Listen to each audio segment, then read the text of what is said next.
All right, good morning, everybody. Welcome to lecture. Happy Monday out there. Just a quick reminder here that homework 1 is due on Friday at 8 a.m. right here in lecture. And I don't think I have any other announcements. Any questions, comments you guys have on homework or anything else in the class? You gotten a start on that at least? Is it going okay?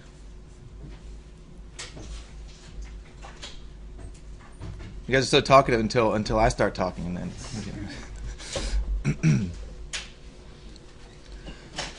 Alrighty. Well, yeah. So my office hours do start today, right after lecture here. So you're welcome to come find me after class, or go find me over in the in Cockins Hall 134. Yes, sir.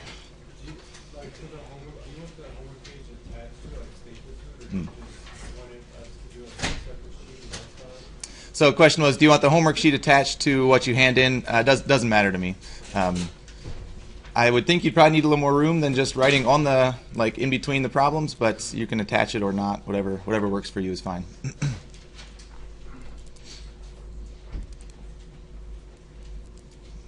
All right. Well, then we're going to resume and hopefully finish chapter 2 today, continuing our discussion on probability here.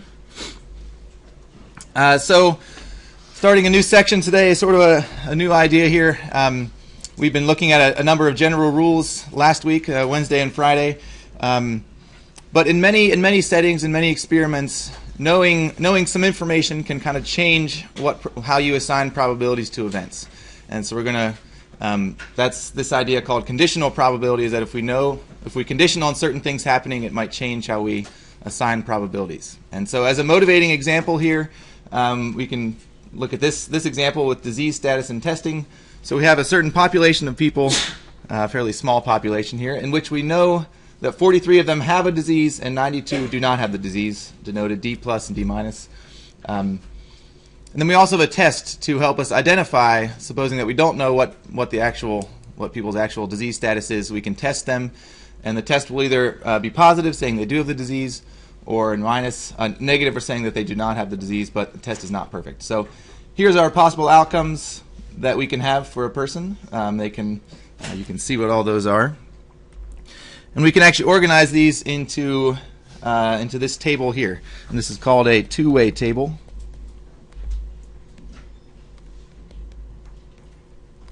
Which we will see later in this course, but anyway, it's a good way to organize this information. So there we can see our 43 people in the D plus category in a column.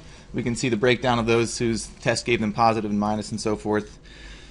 And then down at the bottom, we can also just write in, we can list the proportions instead of the counts. So we can divide each number in there by 135, which is the total in the table, and kind of have a different breakdown, same information.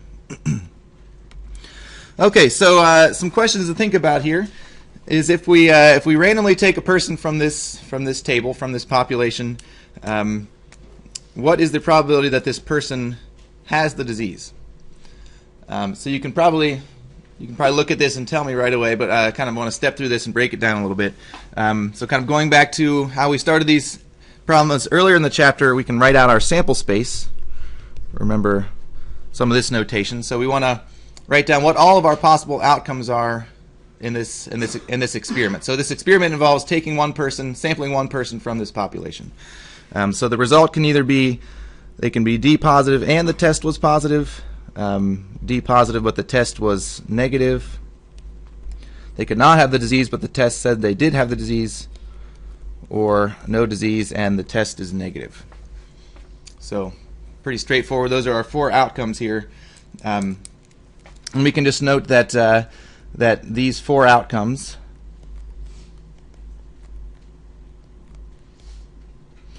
are all disjoint, right? They can't both happen. That's also kind of obvious. These 4 outcomes are disjoint, and they're also simple events.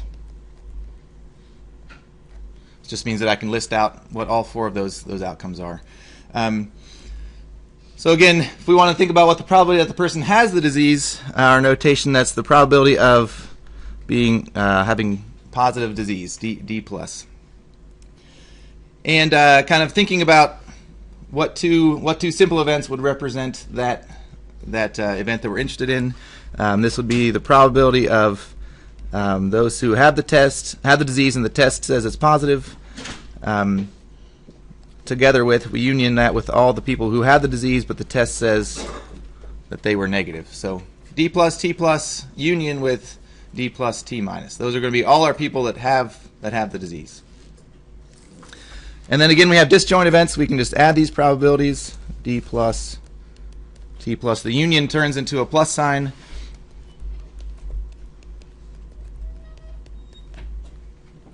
And now we can fill in what each one of those probabilities are just from the right cell in the table. So this is 0.1852 plus 0.1333. And that gives us that column total, 0.3185.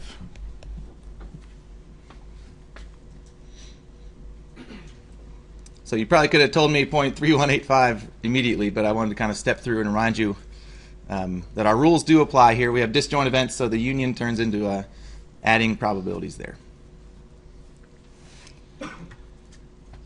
Okay, so that's nothing new so far, but now suppose that we select a person from this population and then perform the test. So we don't know who we're picking, but we're then going to perform the test on them.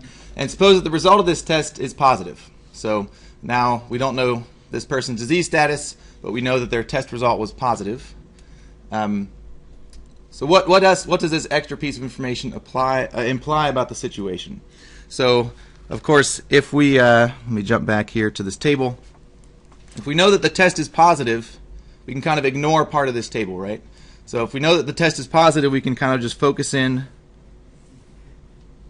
on that row of the table and kind of ignore the people who had a negative test because we're assuming that the test was positive. So assuming the test was positive,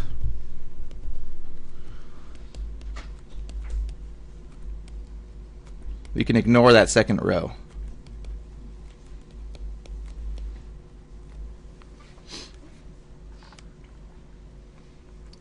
And so then what does my sample space become? Let's call it S star.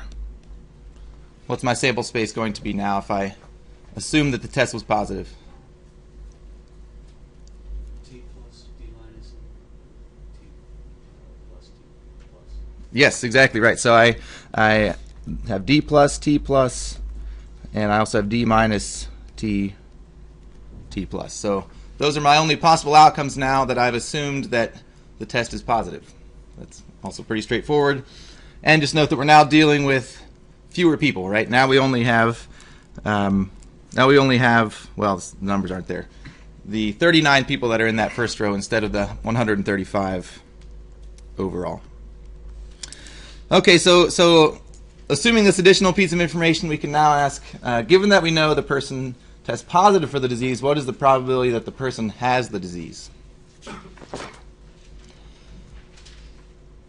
Okay, so this involves some new notation here, and I'll explain this in a minute. The probability, though, I want the probability that they have the disease, given that the test was positive. So this little vertical bar here, I'm going to read as given. So the probability of having the disease, given that the test was positive.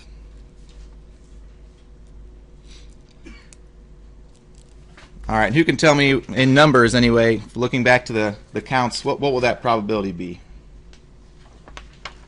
So I have 39 people that have a positive test. How many of them have the positive disease, that they do have the disease? 25, exactly. Which is 0.6410. So again, I'm just looking at the first row. Of those 39 people, 25 of them have the disease. It's not immediately obvious, but this is also equal to 0.1852 divided by 0.2889. And what those numbers are, that's the probability of D plus T plus divided by the probability of T plus. So that's not something you'd be expected to see, but that's just our note that that's how that works.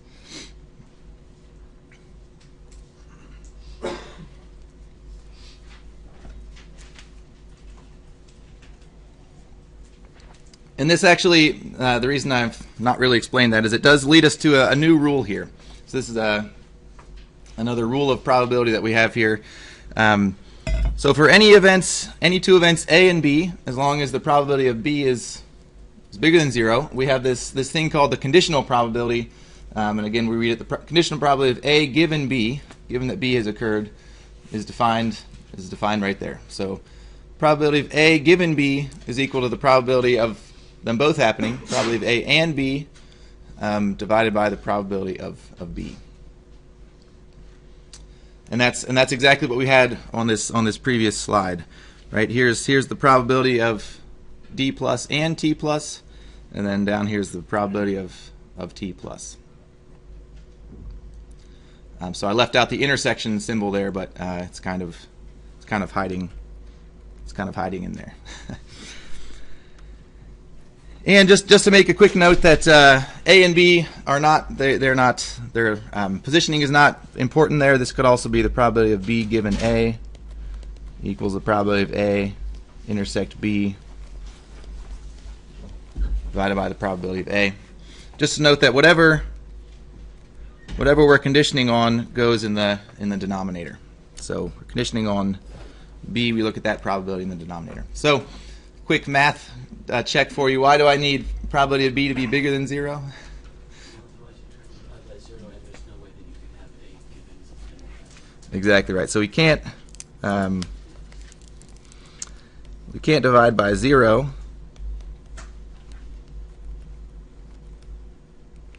Maybe that's the mathematical reason. But again, if you're saying probability of A given B, you're assuming that B did occur, and if that is an event that has probability 0, then we can't assume that B has occurred if the probability of that thing is 0. So just a little caveat in the definition. Want to make sure that probability B does have some positive probability. All right. Using that definition, we can arrive at sort of our last main, one of our last main general rules anyway here, and this is the general multiplication rule. So if you just rearrange that formula on the previous slide, we can get a general formula for probability of A and B, A intersect B. And so this is always true. It's always going to be equal to probability of A given B times the probability of B. But of course, this could also be the probability of B given A times the probability of A. So depending on what information you have and what you're looking for, either one of those things works. And then this can be useful when we want to find the joint probability, which that would be this thing, the joint probability of A and B occurring. But the experiment or the information you're given involves conditional probabilities. So another general rule here, and let's take a look at an example of this. So suppose we have an urn. This is sort of another classic probability example. We have an urn that contains some marbles. 8 of them are scarlet, and 6 of them are gray marbles. Of course, we're good Ohio State students here, right? So there's 14 marbles in the urn here. First, we select one ball from the urn, and then secondly, we also select another marble from the urn of those that are remaining. So we take one, we keep it out, and then we take another one out. What is the probability that both of the marbles are scarlet? Okay, so let's practice our notation here. So we want to know the probability that both marbles are scarlet, which in slightly more formal notation we can write. We want to know the probability that the first marble is red or scarlet, and the second ball is also red or scarlet.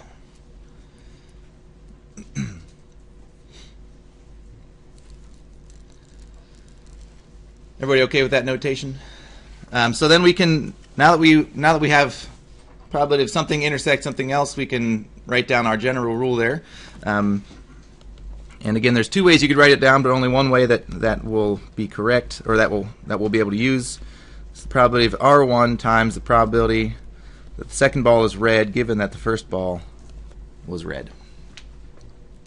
So there I'm just writing down the general multiplication rule. So what's the probability that my first marble I pull out of there is red?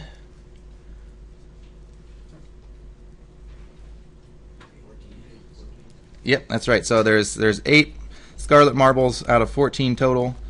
What's the probability that?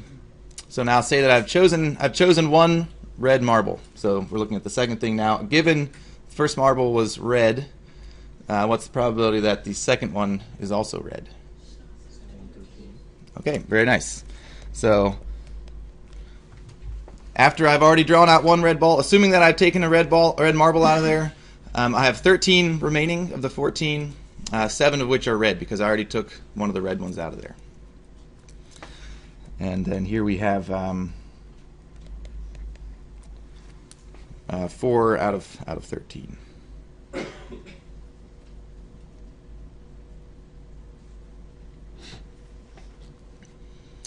that okay with everybody? Kind of see how we can use conditional probabilities when the information is defined like that.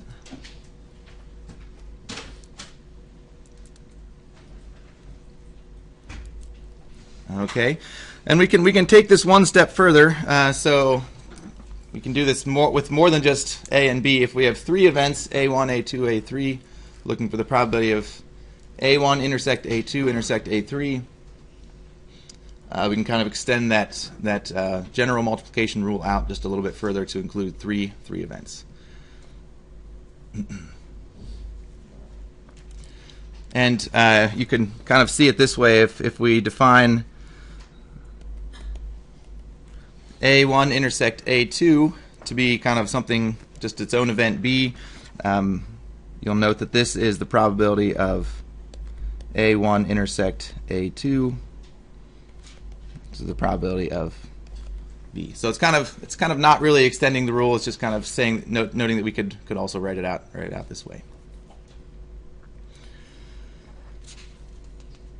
Okay, so example of how we might do this. Suppose that 45% of the students in this lecture are computer science engineering majors.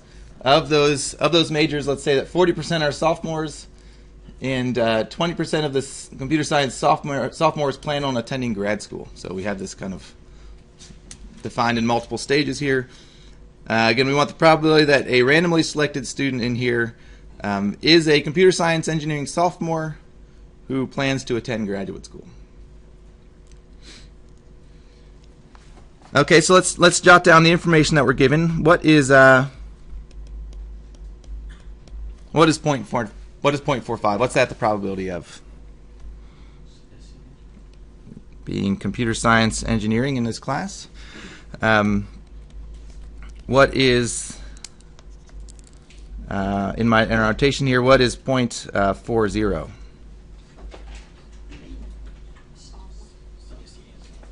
Yeah. So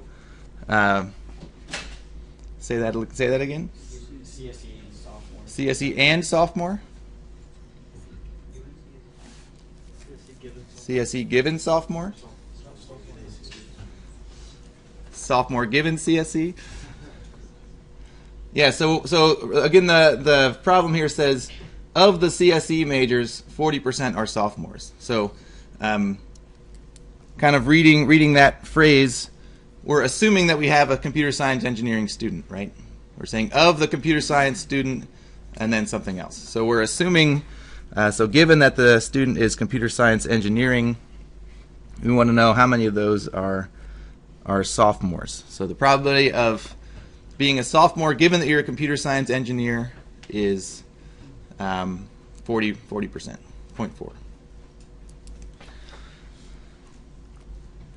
And then what's our last probability that we have here? What is 20%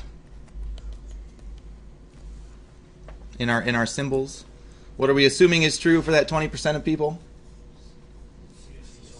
Yes, we're assuming that they are computer science engineering and sophomores. And now we're saying 20% of those people want to go to graduate school. So I'm just throwing around some notation there. Just let me know if that's confusing or yeah, but just remember that the vertical bar means given, and whatever's to the right of that is kind of what you're assuming is true. So now I want to know the probability that a randomly selected 3470 student is a CSE sophomore who plans to attend graduate school. Using our symbols here, what is that probability?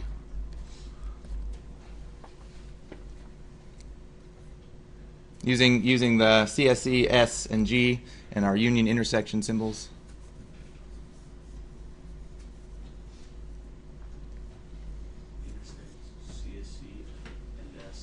That's right, exactly. So I want the probability of a student being computer science engineering and a sophomore and going to grad school. So remember that intersection sign can be read and.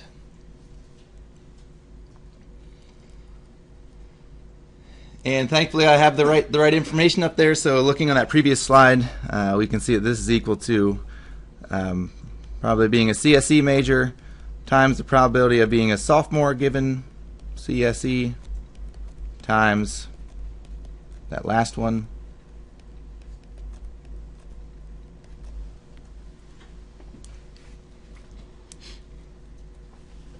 And if you multiply all those together, that's 0.036.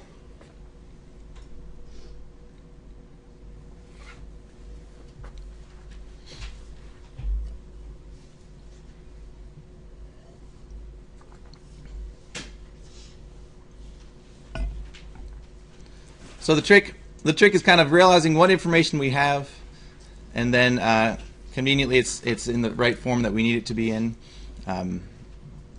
So many times when you're doing homework problems involving probability, kind of a good place to start is figure out what information do I have, and then depending on, maybe it's a probability of A and B, maybe it's probability of A given B, that can kind of direct you in which rule you're going to need to use.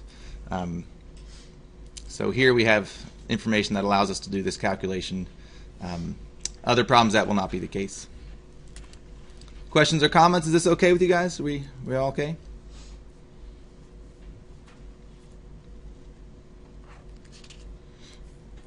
Okay. Moving on to the last part of section 2.4. The last thing we want to talk about is suppose that we're interested in the conditional probability of A, some event AI, given B, when we know the probability of A and A sub I, and the probability of B given A sub I. So, kind of looking at the difference between these, we know probability of B given AI. What about how do we find the other way around? What if we want to know the probability of AI given B? So this is kind of an inverse conditional probability. We're kind of flipping those things around. And how the rule that we have for this is an application of our multiplication rule, and it's credited to this guy Thomas Bayes from back in the 1700s. And here's kind of our motivation here. So some new notation for you. Let's say that that A1, A2 up to AK are mutually exclusive events. So they have what does mutually exclusive mean? Disjoint, exactly right. They have nothing in common, so there's no overlap. Very good. And then we're gonna that's nothing new. But then we're gonna say they're exhaustive if one of the events must occur. So if you take the union of all of those things together and you get back your sample space. So kind of this picture in your notes for k equals 4 shows that those the A1, A2, A3, and A4 have no overlap, but together they make up the entire sample space. So that's what I mean by exhaustive. And so then note that for any event B in this square, I can define it as the union over I equals 1 to k of each one of those events intersected with B. So take A1 intersect B, that's this little piece right here. A2 intersected with B, and so forth. I can union all of those sets together. I'm going to end up with B,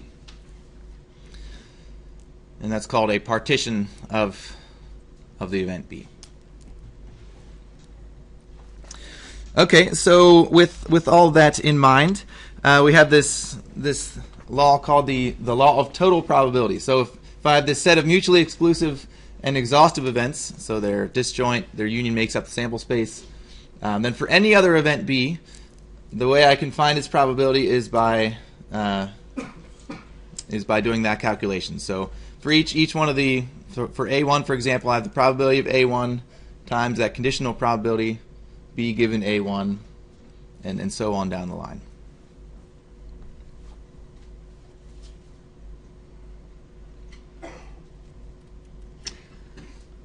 So why does this work? Let's think about why this works. On that previous slide, we wrote down that we can write.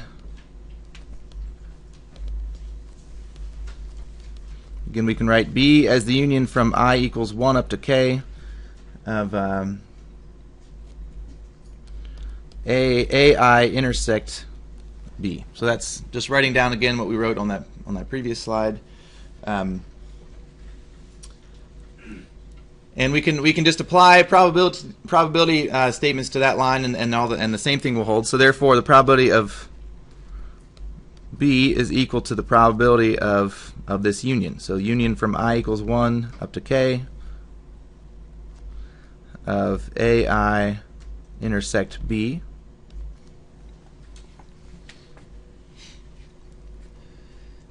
And then what do we know about each one of those events that we're taking the union of? So the AI intersect B, what do we know about all those events?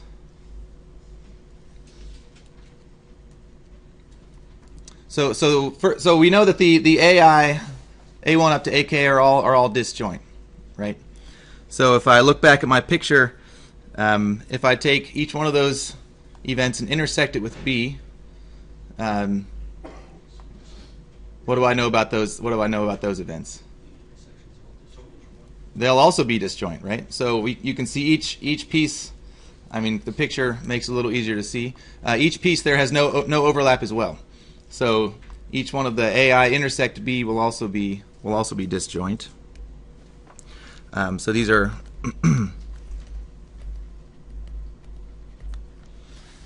and taking the union of disjoint things is good because that means we can just take the sum of those. So we're going to take the sum from 1 up to K, probability of AI intersect B.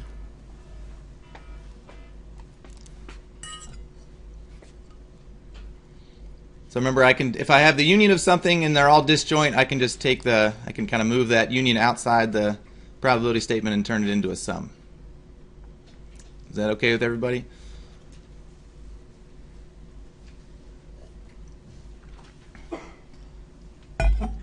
And then now we have kind of inside the sum, we just have a bunch of multiplication rules, right? So we know that probability of AI intersect B is, we can just write that as the probability of AI times the probability of B given AI. So here's just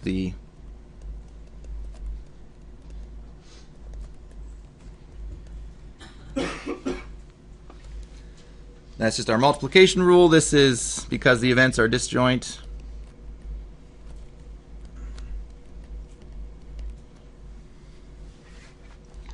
And that is exactly what we have at the top of the slide.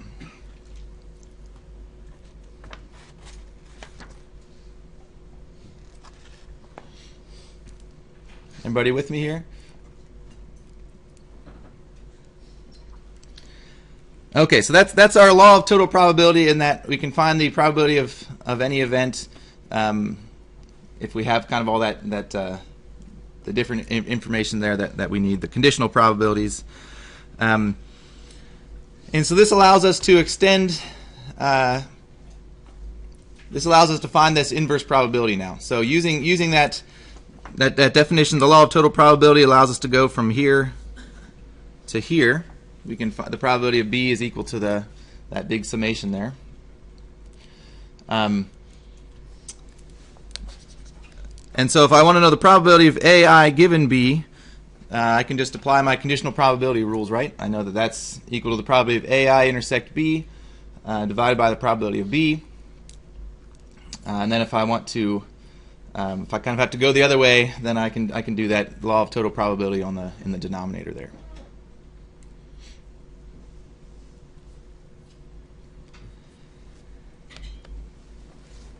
So this is a really important thing called Bayes' theorem, which allows us to go from something like probability of B given A to probability of A given B. So let's take a look at an example of this. Well, maybe a few more terminology, a little bit more terminology here for you. P of AI, we're going to call that our prior probability. So this is the probability of AI without knowing anything about B. So we don't, at this point, we don't know anything about B occurring. We just have the probability of AI. That's going to be our sort of our prior probability. Then if we, in the next line there, we suppose now we know that B did occur. So now that B has occurred, that sort of changes our probability of AI, right? So that's going to be something that we're calling our posterior probability, which we know after assuming or knowing that B occurred. And so Bayes' theorem here allows us to sort of update what the uncertainty is about AI after getting some information. So after we know that the event B occurred, that might change our probability of what AI is. So something we're not going to talk at all about in this class is something called Bayesian Statistics. I don't know if any of you guys heard of that world of statistics. Kind of like two major schools of thought. That's one we don't really get into in here. But Bayesian Statistics is based on this idea here. So that's for your future statistics courses that I know you're all going to take. I'll leave a little cliffhanger there for you. Okay, now it's time for an example here. We're going to now think about polygraph tests. Anybody here ever had to take a polygraph test? I have not. I don't know why you would have. That might be a bad thing. Maybe you don't want to admit that you have. Anyway, so we know that these can be used to screen prospective employees. So maybe you're applying for a federal position or something like that, and you need to do this for whatever reason. Anyway, let our notation be plus and minus be the reading of the polygraph is positive or negative. So positive indicates lying. And then let's let capital T, capital L denote what the person's actually doing. So of course the person could always be telling the truth or lying. So we're maybe not sure about that. But from studies, suppose that we know that we have these conditional probabilities down here at the bottom. So we know what the probability of if we look at this first cell here, the probability of a positive test reading, given that the person was lying, is pretty high, 0.88, and then we can see the other ones, see the other results there. So does this seem like a good polygraph? Is it most of the time saying the right thing? Which one of these which one of those conditional probabilities would be like the correct probability? So it would be matching the positive polygraph with an actual lie or vice versa. Plus given L, minus given. Yeah, right. So it's maybe a slightly suspect polygraph, right? It usually can tell if a person's lying. Actually, that's pretty good, and it has a low probability of saying that they lied if they were actually telling the truth. I circled the wrong one.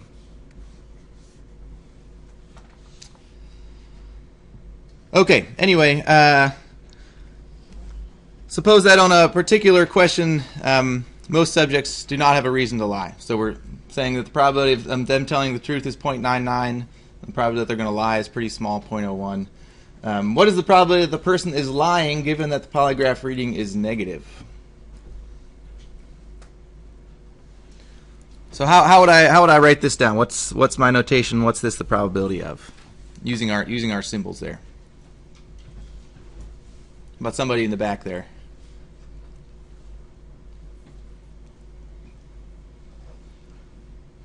How would I write out probability that the person is lying given that the reading is negative?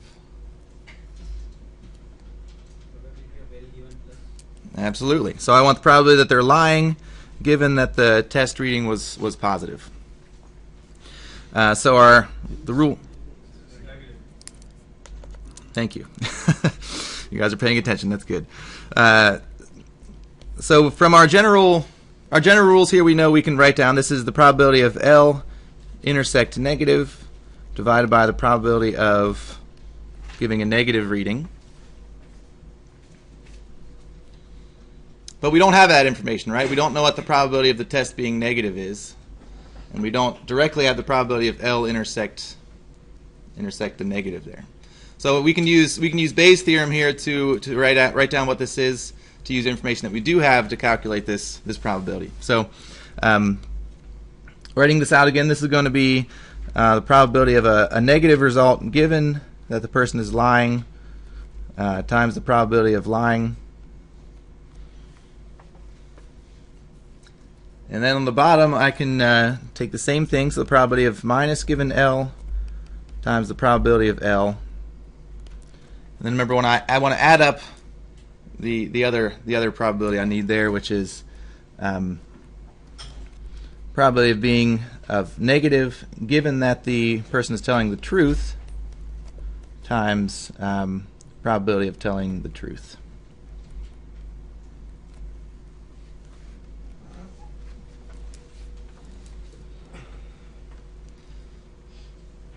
So here my disjoint events are L and T, right? I'm separating those out. I know what the probability of L is. I know what the probability of T is. And so that partitions my sample space. People are always either lying or telling the truth. And that whole denominator tells me what the probability of the test being negative is. So now we can fill in. We do have all this information now. This is 0.12 times the probability of lying, which is 0.01.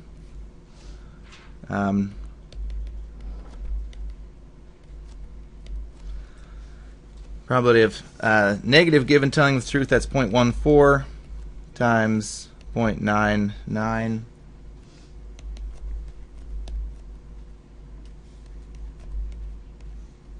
If you multiply those out, that's 0.0086.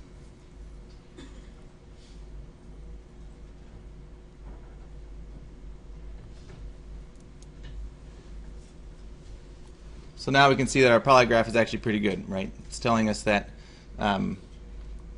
if the test is negative, there's a very small chance that they are lying. Never mind, it's a very bad polygraph test. Is that right? So assuming that the test is negative, the chance that they're lying, we would want that to be pretty low. Sorry. Minus means that they're telling the truth. Ignoring the interpretation that I just botched. Is this okay with everybody? Kind of how we can use. We have certain information. We can use that to get information that we don't have.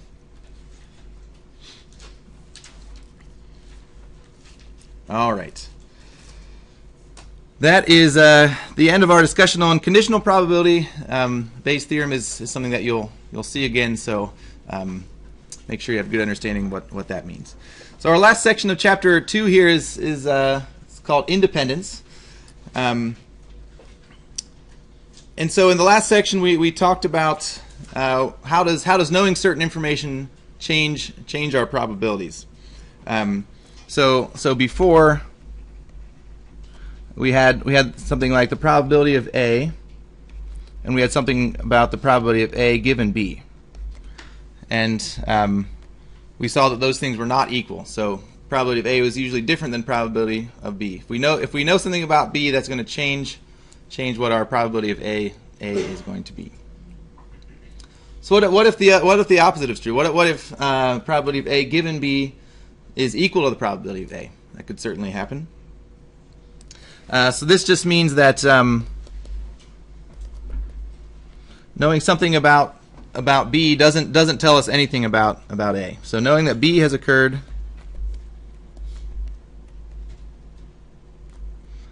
does not change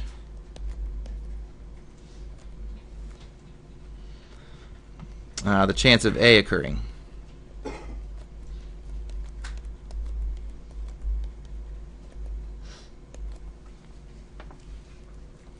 So if the probability of A given B is equal to the probability of A, that just means even if we know that B has occurred, it doesn't change anything about the probability of A. And so this leads us to kind of an intuitive definition, I think, here is that two events, we're going to call them independent if that is true. So if the probability of A given B is equal to the probability of A. So we're going to say they're independent or they're sort of unrelated to each other if knowing B has occurred does not change the chance of A occurring. And we'll say that they're dependent otherwise.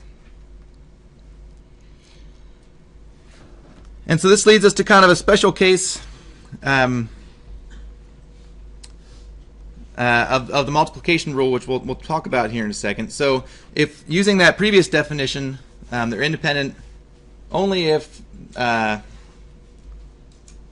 probability of A given B is equal to the probability of A, we can kind of adjust that to say that they're independent if and only if probability of A intersect B is equal to the product of their probabilities.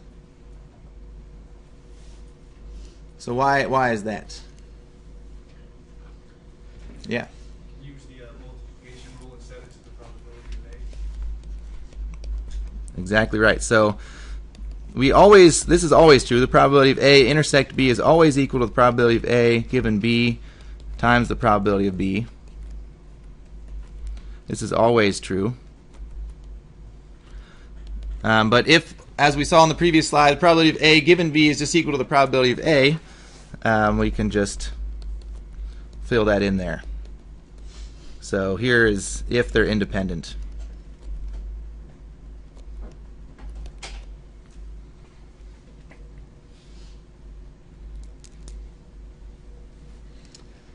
And so this is our multiplication rule now. If we have independent events, we can just multiply the individual probabilities together to get that intersection.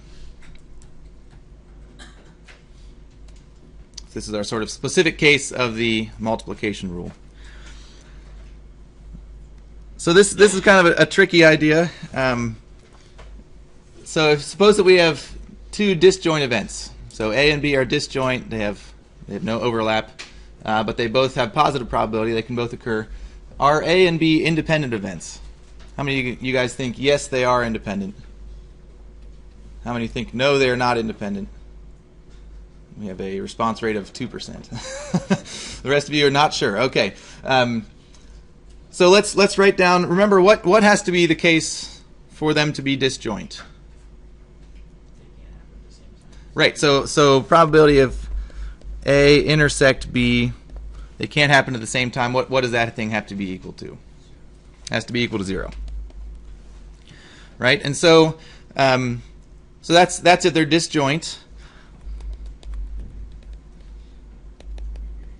And now let's say that A and B are independent. A intersect B. If they're independent, we just saw that that's equal to the probability of A times the probability of B. This is if independent.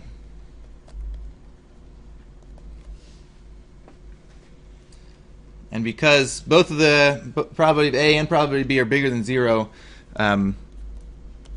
are not equal.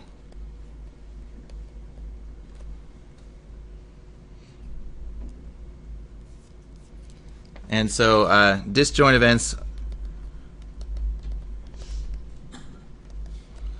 can or cannot be independent.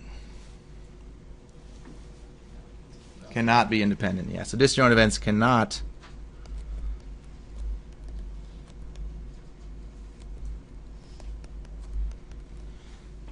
be independent. So I think that intuitively that's maybe a little weird. Disjoint, they can't happen at the same time, means that they would maybe be unrelated somehow. But that actually cannot be true. And maybe the way to think about that is that if they're disjoint and we know that B has occurred, what is that? Does that tell us anything about A? So if we know B occurred and they're disjoint, maybe it doesn't directly tell us anything about A, but it tells us that A can't happen, right? So if we've assumed that the event B has happened and they're disjoint, then we know that the event A has not happened. So they do have some relationship to each other there. It's maybe your intuitive way of thinking about that.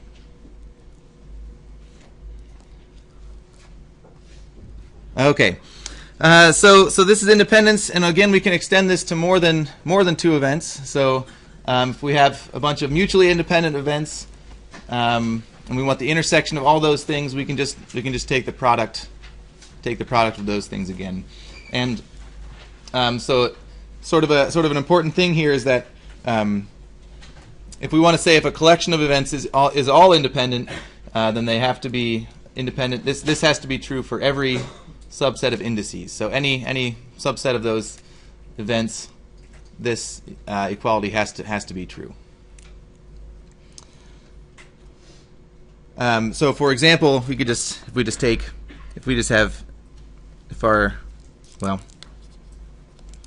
we have A, B, and C, we would need A intersect B intersect C to be equal to the probability of A times the probability of B, the probability of C.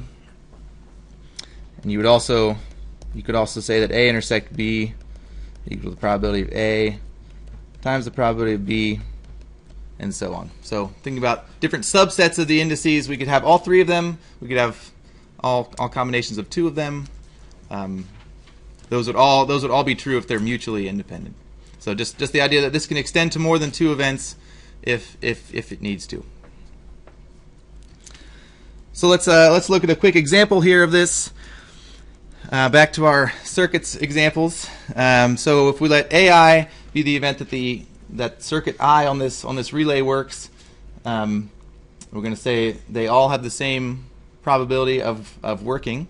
So probability of AI for all three of these things is equal to just some number p. And we're going to assume that these things are independent. So each circuit working is probability that it works is independent of those around it. What is the probability that a current flows through the circuit?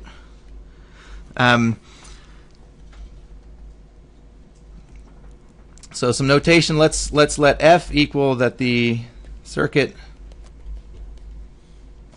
that a current flows through the circuit.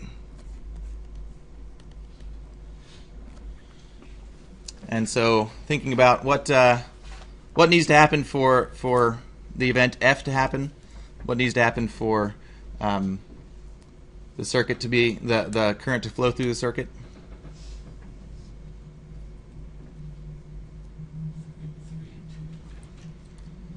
Right. So if 3 works, we're fine, right? So we can write this out as if the third current works, then we're fine. But that's not the only way. So we can union that with some other event. So what do we need to happen? So supposing that A3 doesn't work, what's the other way that this circuit could work?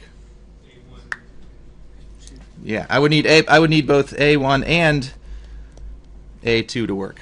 So if A1 works but A2 doesn't work, it doesn't go through on that side, and vice versa. Okay, so if I want the probability of flowing through the circuit, again we just saw that this is equal to A3 union A1 intersect A2.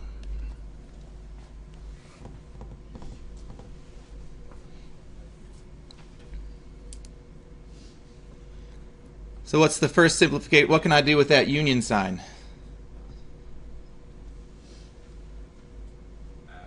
Add, right. Why can I add?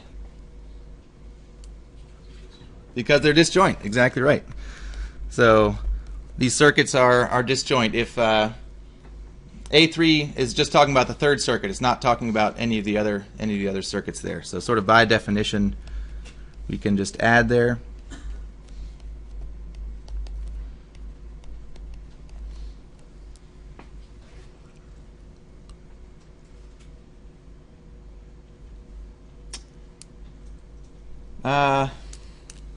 I'm sorry, I misspoke. They are not disjoint. I'm sorry about that. So that is true, but we also need to subtract off the chance that they all happen. I'm sorry about that. I was getting ahead of myself in my notes. So here I've used the general addition rule.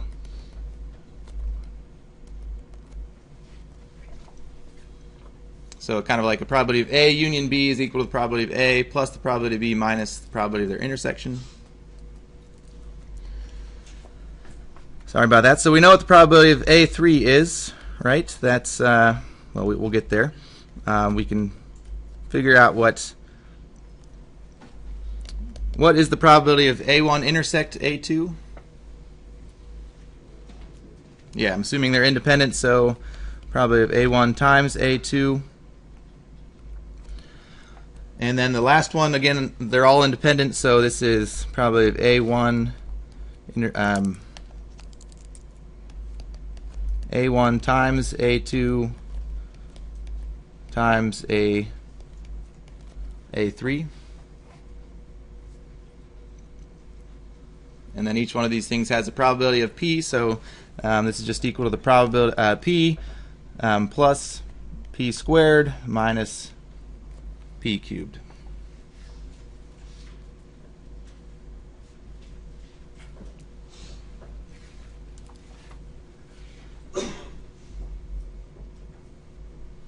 So whatever P is, you could figure out for a specific example. Sorry about the confusion there. Is everybody okay with what we've done here?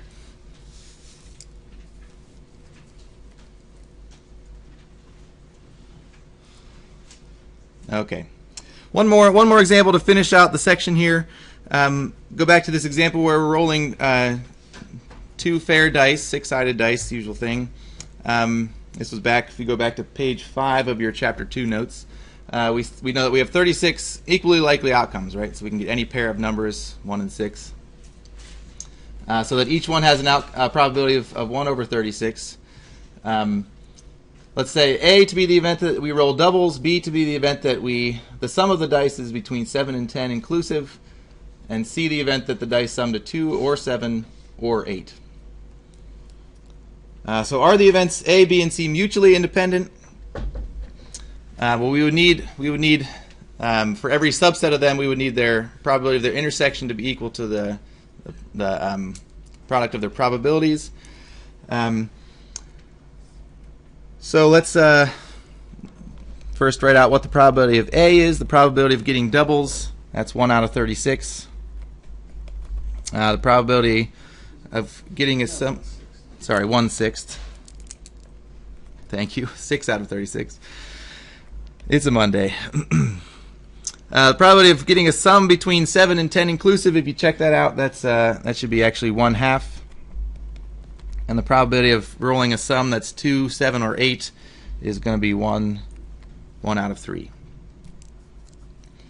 So let's start out by checking the intersection of all 3 events. So let's see what the probability of A intersect B intersect C is.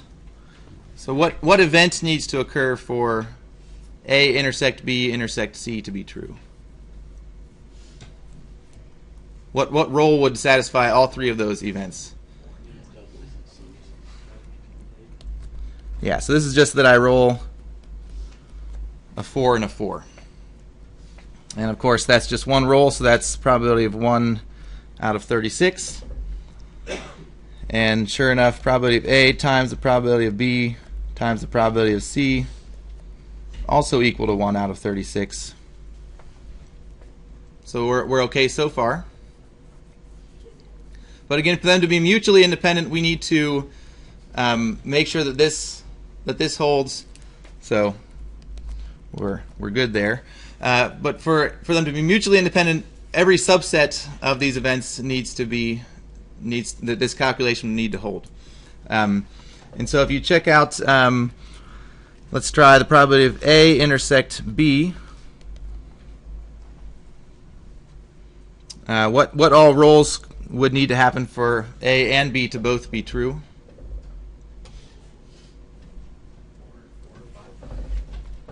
Yeah, so I can get a 4 and a 4, I can get a 5 and a 5, or I can get a 6 and a 6, which is 3 out of 36. So I need to roll, I need A to be true, so I need to roll doubles. So, But they add as well. But B is 7 to 10, right? sorry. Thank you guys for paying attention today. I am struggling today, obviously.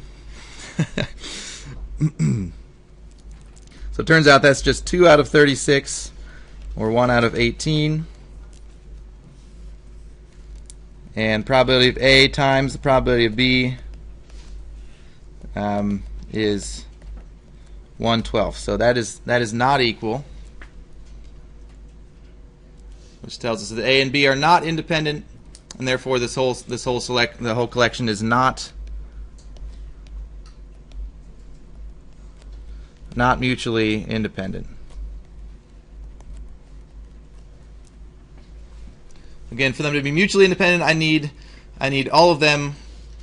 I need this calculation to hold for all collections of subsets there.